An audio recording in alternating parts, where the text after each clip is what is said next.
Идва един поздрав от майката и от таткото за техните деца, за Мария и за Аксения и за техния единствен син Петър, шампиона.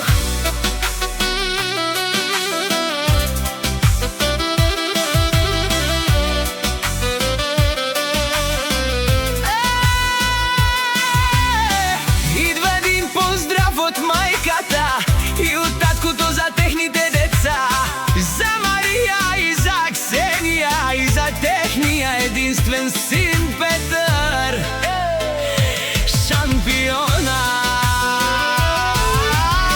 Идва един поздрав от майката и от таткото за техните деца, за Мария и за Аксения и за техния единствен син Петър, шампиона.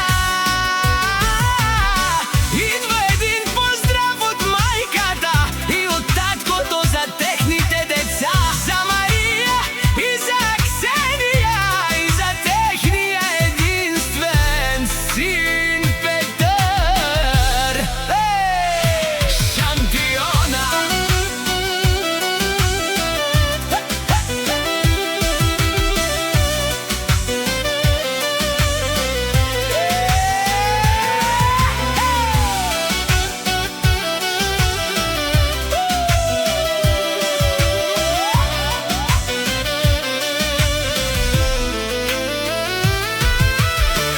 Идва един поздрав от майката